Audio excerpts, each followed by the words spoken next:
ልበላ ነው ማለት ነው።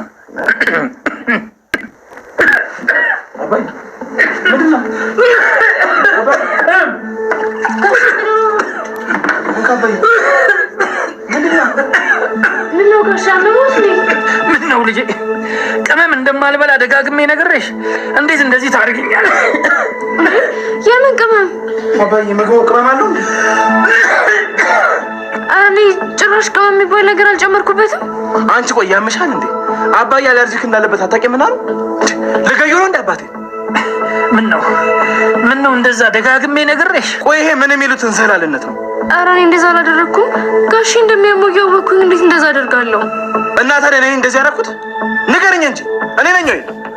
እኔ በጣም እርግጠኛ ነኝ እውነት ምንም አይነት ቅመም አላደረኩበትም። ቆይ ግን አንቺ ስትነጻለሽ ምን ነገር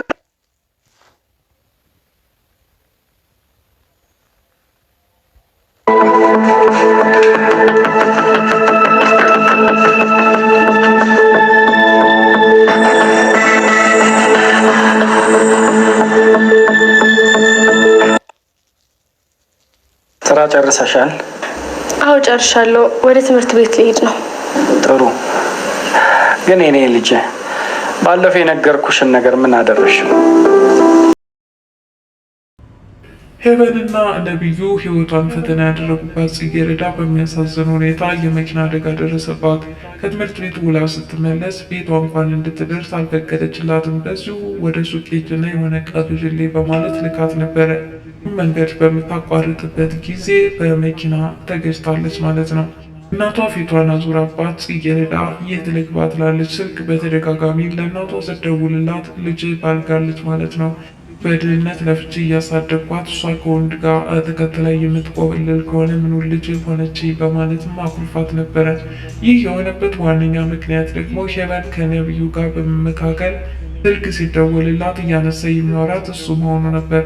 እናም ምንድነው የምትፈልጊው? እኔ ፍቅረኛዋ ነኝ፣ አሁን ከኔ ጋር ጥሩ ጊዜ እያሳለፍን ነው በማለት ተቀጥራ በምሰራበት የሰው ቤት ሰራተኝነት ብዩም ያሰራዋ ልጅ መሆኑን ተከትሎ ስልኩን በማንሳት እያወራ ያለው ጽጌረዳ ማንነት ጋር የማይገናኝ እንደሆነ ነገር ግን በእናቷ አማካኝነት አናኗራችን ሳታስብ እንዴት እንደዚህ አይነት ህይወት ትገባለች በማለትም በጣም ተናዳባታለች። ታዲያ ባት ነገርም እጅግ በጣም እያለቀሰች እና አዝና ተክዛ ነው ያለችው።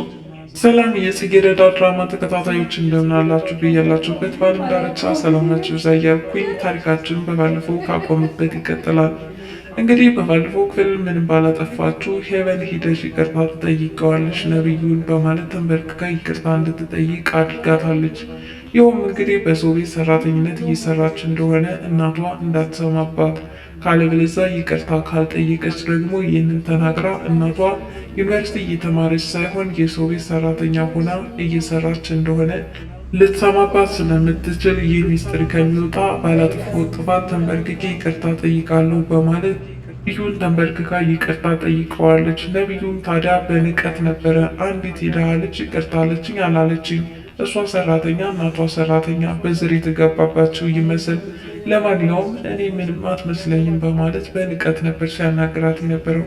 ከዚህ በኋላ ወደ ሻይ ቤት ሄቨን እና ነቢዩ በማምራትም ሁለታቸው ስለሚሆነው ነገር እያወሩ ነበረ። እሱም እንግዲህ ስለ ጽጌረዳ የህይወት ታሪክ እስኪ ንገሪኝ፣ ምንድን ነው መነሻዋ? እስከየት የመጣችው በማለትም ይጠይቃታል። መጀመሪያም ትውውቃቸው ከራሷ ታሪክ ነበር የጀመረችው። እኔ በጣም የሀብታም ልጅ ነኝ፣ እናቴ ደግሞ ስማርትና ምሁር ናት፣ ከፈለግ ደግሞ ስጄ ላስተዋውቅህ እችላለሁ በማለት ራሷን እየቆለለች ነበር እየተናገረችው። እሺ ስለ ጽጌረዳ ያለውን ታሪክ ቀጥይልኝ ሲልም እንድትተርክለት ይጠይቃታል። እንግዲህ ከዚህ መካከል የጽጌረዳ እናት ነፍሰ ጡር ሆና አስረግዛት ሰውዬም እንደከዳትና ኑሮ ከብዷት ከእነሱ ጋር መኖር እንደጀመረች ጽጌረዳ የተወለደችውም እናቷ በሰራተኝነት እየሰራች በነበረችበት አጋጣሚ እንደሆነም ታሪኳን ለነቢዩ ነገረችው። ይህኔ ነቢዩ እና በዚህ የህይወት ታሪክ መታ ነው ወይ ንቀቷና ኩራቱ የሚያናድደው? እናም የምታደርገው ነገር ያበሳጭ ስለሆነ እሷን የበለጠ ማናደድ እፈልጋለሁ። ምን ባደርግ ነው ልጎዳት የሚችለው በማለት ነበረ ከሄቨን ጋር ሲመካከል የነበረው። ሄቨንም እንግዲህ የእናቷን ጸባይ ያውቃለሁ፣ ምክንያቱም ልጇ ጎበዝ ተማሪ እንደሆነች እና ዩኒቨርሲቲ በቁም ነገር ትምህርቷን እየተከታተለች ነው የምታውቀው። እዚህ ትምህርቷን እየተማረች እንዳልሆነና ከወንድ ጋር እየተጃጃለች ጊዜዋን በከንቱ እያሳለፈች እንደሆነ በነግራት እናቷ እብድ ትሆናለች በማለት ለነብዩ ትነግረዋለች። ነብዩም ይሄ እኮ ኖርማል ነው፣ ምክንያቱም ፍቅረኛ የምትይዝበት የእድሜ ክልል ውስጥ ናት፣ የኮሌጅ ተማሪ ናት፣ ስለዚህ ያስፈልጋታል።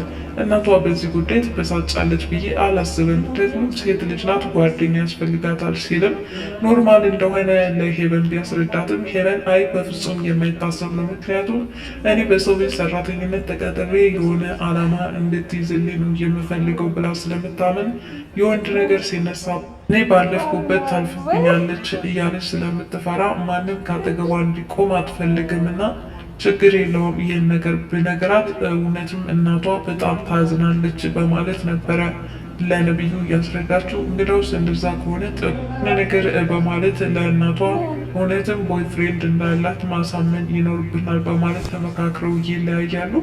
ጽጌረዳ እንግዲህ አሁንም ወደ እናቷ ቤት ስትሄድ ተድዋ ስልክ እየደወለ ሰዓት አረፈድሽ እኮ ለምን ቶሎ አትገቢም በማለት በተመላላሽነት ተቀጥራ የምትሰራበት ባለቤቱ ሲነግራት እሷ ደግሞ ከርዕሰ መምህር እንደተደወልላት ነበረ ስታስመስል የነበረው። በጭራሽ እንዴት ሊሆን ይችላል? አንዲት ተማሪ አለች ብሎ ተቆጣጥሮ እንዲህ ሊደውል አይችልም፣ ይህ ስልክ የሆነ ስልክ ነው ማለት ነው እያለች እናቷ እየተጠራጠረች ነው ብሎ እንደምትመለስም እየተርበተበተች ስልክ በድብብቆች ነበረ ስታወራ የነበረው። ራቦቷም ተመልሳ ከነብዩ ጋር ይገጣጠማሉ። በዚህ ሰዓት ስልኳ ሲጠራ አንተና እያስቀመጥሽውን ጁስ አምጪልኝ በማለት ስልኩን ለማንሳት ስለፈለገ ጁሱን እንድታመጣለት ነበር የላካት። እሷም እንግዲህ ወደ ኩሽና በመሄድ ለሱ የሚፈልገውን ነገር ልታመጣ በምትሄድበት ሰዓት እናቷ የደወለችውን ስልክ ያነሳል። ፍቅረኛዋ እንደሆነና ከሱ ጋር ጥሩ ጊዜ እያሳለፈች እንደሆነ ነበረ ለእናቷ የመለሰላት። እሺ ማልበል እኔ የጽጌረዳ ፍቅረኛ ነኝ በማለት ነው የተናገረው። እናት ይህንን ስትሰማ ወደሆኑ ራሷን ስታ ትወድቃለች።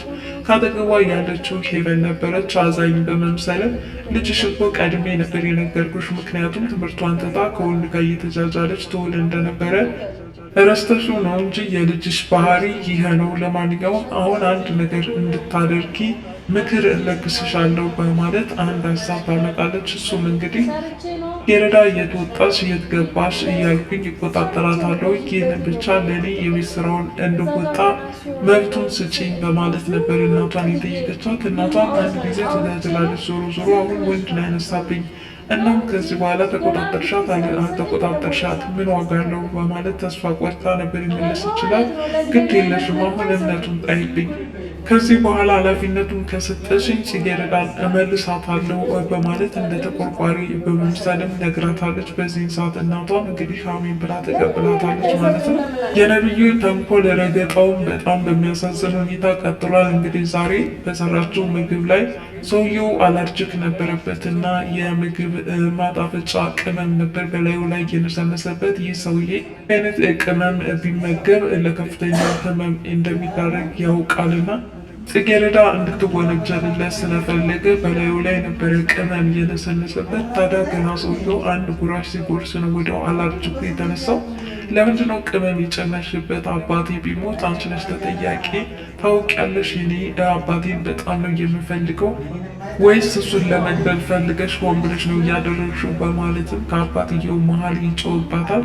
አባትየውም ታዲያ በቃ ችግር የለውም አንድ ጉራሽ ነው የጎረስኩት፣ ዞሮ ዞሮ ደጋግሜ ብበላው ኖሮ ህይወቴን ላጣችን ነበረ፣ ነገር ግን ደርሼበታለሁ፣ አሁን ውሃ ብቻ ነው የምፈልገው በማለትም ውሃ እንዲቀርብለት ያደርጋል።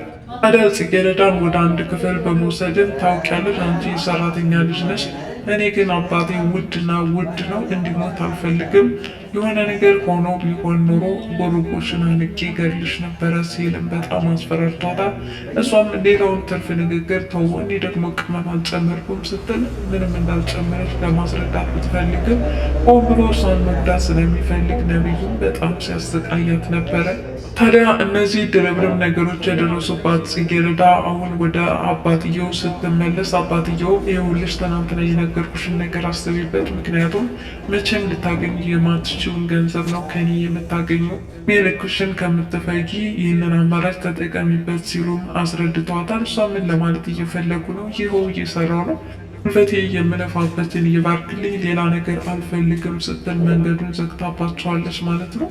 ጽጌረዳ ታዲያ ከስራ ውላ ወደ እናቷ ቤት ለመሄድ ስልክ በተደጋጋሚ ብትደውልላቸውም እናቷ ሊያነሱላት አልቻሉም። ምክንያቱም አንድ ጊዜ ባለጌ ናት፣ ለምን እኔ ድሃ እናቷን ትታ ውጭ ከወንድ ጋር ማደር ፈለገች እያሉ በጣም ተናደውባት ስለነበረ እናም ስልክ በተደጋጋሚ የሞከረች መኮንን ካጠገቧ ይመጣል። በመጀመሪያም ነብዩ ፋውል እንደሰራትና ምን ያህል አደገኛ የሆነ ነገር ለመኮንን ሲነግረው ነበረ። መኮንን ታዲያ ይህንን ማድረግ ትክክል ነው ብለህ ታስባለህ? በአንዲት ምስኪን ልጅ ግን በጣም እያሳዘነች፣ ምክንያቱም የህይወት ታሪኳን ስትነግረኝ አንድ እኩል ከኔ ጋር የሚመሳሰል ይመስላል በማለትም እሱ እያዘንላት መጥቷል። እናም እንግዲህ ሁለታቸው በአንድ ላይ መኮንን በሀሳብ ጨልጥ ብሎ ጽጌረዳን እያሰባት ነበረ። ጽጌረዳ ኮትህን አስተካክለው በማለት ወደ መኮንን ተጠግታም አንዳንድ ነገሮች ሲያወሩ ነበረ።